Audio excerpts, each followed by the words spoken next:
प्रश्न आहे, काय विचारलं? वडील मुलाला म्हणाले तू आज ज्या वयाचा आहेस त्या वयाचा मी तुझ्या जन्माच्या वेळी होतो.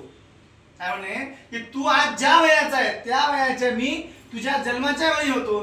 जर सध्याचे वडिलांचे वय 40 वर्ष असेल तर मुलाचे 8 वर्षापूर्वीचे वय किती? असं वाटतं प्रश्न खूप मोठा आहे. काही नाही, लक्षात ठेवायचं. तू आज ज्या वयाचा आहे त्या तुझ्या जन्माच्या वेळेस मी त्याच वयाचा होतो, याचा अर्थ दुप्पट होतो. म्हणजेच काय की मुलाचे आजचे वय किती असेल तर x आणि वडिलांचे वय दुप्पट असेल, म्हणजे वडिलांचे वय दुप्पट, याचा अर्थ दुप्पट होतो. लक्षात ठेवायचं, याचा अर्थ दुप्पट होतो.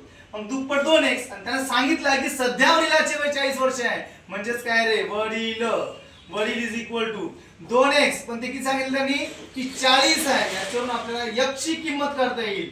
हे 2 गुणाकार x, 2 खाली पाठवा, 40 डिवाइड बाय 2 किती होते रे, तर x ची किंमत आली 20. बघा, मग मुलाचे आजचे वय किती असेल 20, पण त्यांना काय विचारलं तर मुलाच्या 8 वर्षापूर्वीचे वय किती. मग 20 - 8 कर, किती राहते तर 12. मग 8 वर्षापूर्वी त्याचं वय किती असेल 12 असेल. खतम का?